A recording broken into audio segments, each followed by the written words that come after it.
Hello friends, my name is Bhumika and I welcome you all to the Bio Lovers.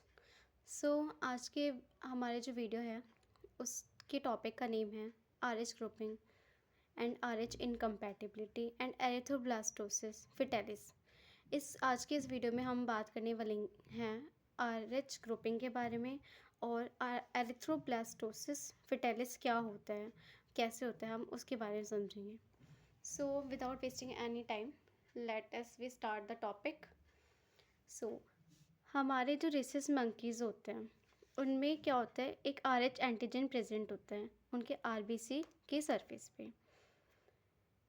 हमारे जो 80% जो population होते हैं, 80% जो ह्यूमन होते हैं वो RH पॉजिटिव होते हैं, मीन्स उनमें वो RH एंटीजन प्रेजेंट होता है।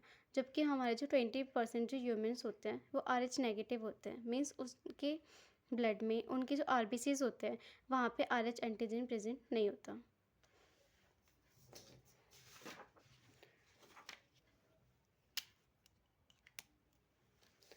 हमारा जो क्लास 11th का जो टॉपिक है ब्लड ग्रुपिंग का, उसमें हम दो तरीके की ब्लड ग्रुपिंग के बारे में बात करते हैं। एक होता है ABO ब्लड ग्रुपिंग एंड दूसरी हमारी जो ब्लड ग्रुपिंग है उसके बारे में बात करते हैं हम, वो होती है हमारे RH ग्रुपिंग।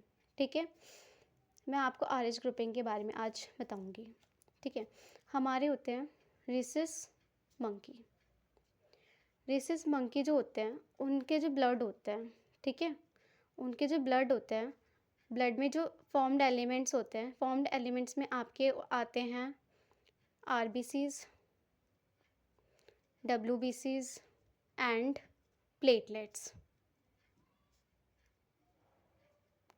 तो इन फॉर्म्ड एलिमेंट्स में RBCs जिनको बोलते हैं हम रेड ब्लड सेल्स या फिर एरिथ्रोसाइट्स, इन RBCs के सरफेस पर, रिसेस मंकीज़ में RBCs के सरफेस पे क्या प्रेजेंट होते हैं, एंटीजेंस प्रेजेंट होते हैं। कौन सा एंटीजन? RH एंटीजन प्रेजेंट होते हैं। ठीक है, अब हमारी जो क्या होती है 80% जो ह्यूमन बींग्स होते हैं हमारे, ठीक है, 80% ह्यूमन बींग्स ऐसे होते हैं जिनमें ये RH एंटीजन जो होता है, जो रिसेस मंकी में होता है, वो 80% पॉपुलेशन में प्रेजेंट होता है। लेकिन हमारे जो 20% जो ह्यूमन पॉपुलेशन है उसमें जो होता है ये RH एंटीजन जिसकी हम बात कर रहे हैं, जो रिसेस मंकी में होता है, वो हमारे ब्लड में 20% ह्यूमन्स में प्रेजेंट नहीं होता। जिन ह्यूमन बींग्स में ये RH एंटीजन प्रेजेंट होता है उनका ब्लड ग्रुप कैसा होता है, पॉजिटिव होता है, और जिनमें प्रेजेंट नहीं होता उसका ब्लड ग्रुप कैसा होता है, नेगेटिव होता है। जैसे कि अगर एग्जांपल के लिए एक है इंडिविजुअल जिसका ब्लड ग्रुप है A पॉजिटिव और दूसरा इंडिविजुअल है जिसका ब्लड ग्रुप है A नेगेटिव, तो यहाँ पे ये जो साइन है इससे हमें क्या पता चल रहा है, पॉजिटिव साइन से इसका मतलब ये होता है कि जो ह्यूमन है उसके ब्लड में RH एंटीजन जो है हमारा प्रेजेंट है, और नेगेटिव का मतलब ये है कि जो रिसेस मंकी वाला जो RH एंटीजन था वो ह्यूमन के ब्लड में RH एंटीजन जो है वो एब्सेंट है। ठीक है, ये तो हो गए हमारे RH ग्रुपिंग के बारे में। फिर हम यहाँ पे एक ना स्पेशल केस पढ़ेंगे, वो केस है हमारा RH इनकम्पैटिबिलिटी का। RH इनकम्पैटिबिलिटी का, RH इनकम्पैटिबिलिटी का केस पढ़ेंगे, जिसमें हमारे जो कपल होते हैं उसमें जो फादर होते हैं वो होता है RH पॉजिटिव और जो मदर होती है वो होती है RH नेगेटिव।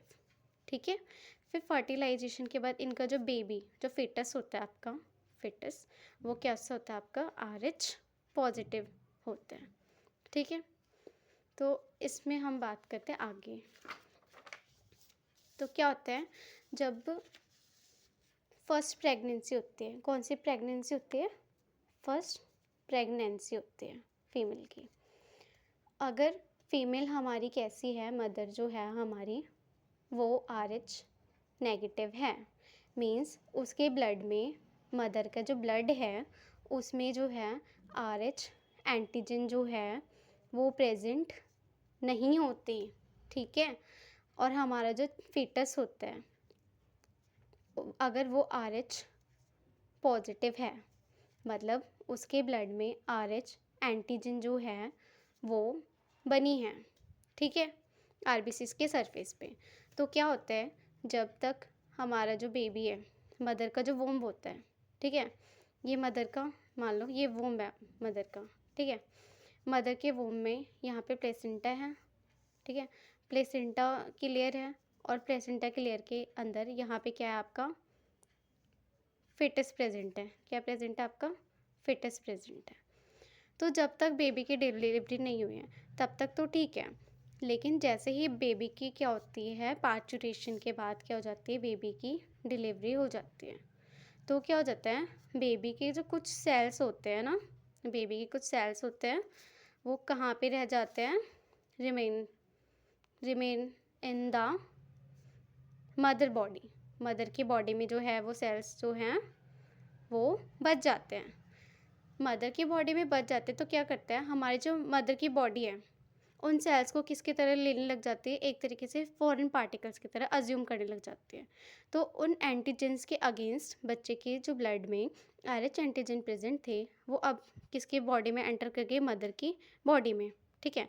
मदर की बॉडी में उसकी जो इम्यून रिस्पॉन्स है, जो मदर का जो क्या है आपका इम्यून रिस्पॉन्स है, अब मदर का जो इम्यून रिस्पॉन्स है वो एक्टिवेट हो जाएगा, और फिर क्या बनाने लग जाएगा, उन एंटीजेंस के अगेंस्ट क्या बनाने लग जाएगा, एंटीबॉडीज़।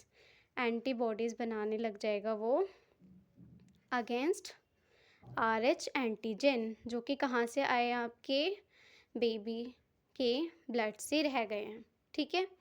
तो फर्स्ट प्रेगनेंसी के बाद बेबी तो आपका नॉर्मल है, बेबी को कोई प्रॉब्लम नहीं होगी, ठीक है। पर अब क्या होता है, जब मदर की सेकंड प्रेगनेंसी होती है, क्या होती है, मदर की सेकंड प्रेगनेंसी होती है, ठीक है। अब मदर की कौन सी प्रेगनेंसी है, मदर की है सेकंड प्रेगनेंसी, ठीक है। सेकंड प्रेगनेंसी के टाइम क्या हो रहा है, मदर की बॉडी में क्या बन चुके हैं, अब एंटीबॉडीज़ बन गए RH एंटीजन के अगेंस्ट, ठीक है, against RH antigens. By chance आपका जो सेकंड बेबी है फिटस, ठीक है, बाय चांस जो सेकंड फिटस है वो कैसा हो गया आपका, RH पॉजिटिव निकल गया। तो क्या होगा, जो एंटीबॉडीज़ है आपकी IgG, जो कि कैसी होती है, ट्रांसप्लासेंटल, कैसी होती है, ट्रांसप्लेसेंटल, जो कि क्रॉस कर सकती है हमारे प्लेसेंटा को, वो मदर के ब्लड से आपके कहाँ पे चली जाएगी, फिर वो फीटस के ब्लड में कहाँ चली जाएगी, एंटीबॉडीज़ IgG एंटीबॉडीज़ जो RH एंटीजन के अगेंस्ट बनी थी वो कहाँ पे चली जाएगी, विल एंटर इन, कहाँ पे एंटर कर जाएगी, ब्लड में, किसके, फिटस के। अब जैसे ही फिटस के ब्लड में एंटर करेगी तो क्या होगी, वहाँ पे RH एंटीजन प्रेजेंट होंगी बेबी के ब्लड में, क्योंकि वो RH पॉजिटिव है। तो ये क्या करेगी, RH एंटीबॉडीज़ उसके अगेंस्ट काम करेगी और उनको एंटीजेंस को डिस्ट्रॉय करना स्टार्ट करेगी, और जो RBCs वहाँ पे प्रेजेंट होंगे, रेड ब्लड सेल्स, उनको भी क्या कर देगी, डिस्ट्रॉय करेगी, ठीक है। Antibodies will start destroying the RBCs, red blood cells of the fetus, जिसकी वजह से क्या होगा, बेबी में RBC count, red blood cell का जो काउंट है वो डिक्रीज़ हो जाएगा, घट जाएगा, ठीक है। और फिर फर्दर क्या होगा, बेबी को हो जाएगा एरिथ्रोब्लास्टोसिस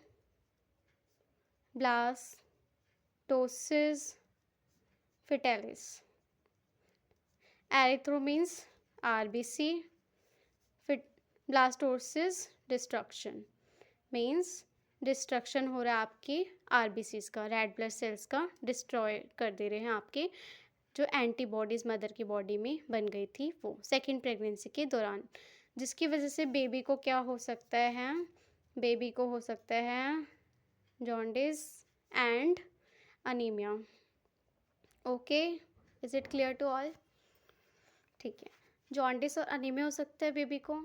तो यहाँ पे हम क्या कर सकते हैं, प्रिकॉशन क्या ले सकते हैं, हम क्या कर सकते हैं, अगर हमारी मदर RH नेगेटिव है और बेबी जो है हमारा RH पॉजिटिव है, तो हम क्या कर सकते हैं, फर्स्ट डिलीवरी के बाद मदर को क्या लगा देंगे हम, एंटी RH एंटीबॉडी, ठीक है, वैक्सीन इंजेक्शन जो भी होता है वो हम मदर को इंजेक्ट कर देंगे, जिसकी वजह से क्या होगा, मदर की बॉडी जो है उसकी इम्यूनिटी एक्टिवेट होने से पहले ही हम क्या कर देंगे, एंटी-RH एंटीबॉडीज़ का जो है उसको वैक्सीनेशन दे देंगे, वैक्सीन दे देंगे या फिर हम इंजेक्ट कर देंगे उसको इंजेक्शन, जिसकी वजह से क्या होगा, उसकी बॉडी में एंटीबॉडीज़ नहीं बनेंगी और बनेंगी भी तो उनको डिस्ट्रॉय कर देंगे। अब फिर अगर हमारा जो दूसरा बेबी है वो RH पॉजिटिव है, तो फिर उसको दिक्कत नहीं होगी। तो हम क्या एडमिनिस्टर कर सकते हैं, मदर को एंटी-RH एंटीबॉडीज़ उसकी बॉडी में इंजेक्ट कर सकते हैं, ठीक है। तो ये था हमारा RH इनकम्पैटिबिलिटी और एरिथ्रोब्लास्टोसिस फिटालिस। एरिथ्रोब्लास्टोसिस फिटालिस को हम दूसरे नाम से भी जानते हैं, जिसका नाम है haemolytic disease of newborn. Haemolytic disease of newborn means जिसमें क्या होता है, आपके RBCs का डिस्ट्रक्शन होता है एक न्यूबॉर्न बेबी में। I hope this all topic was clear to all of you. If you like the video, please like, share, comment and subscribe to my channel. Thank you.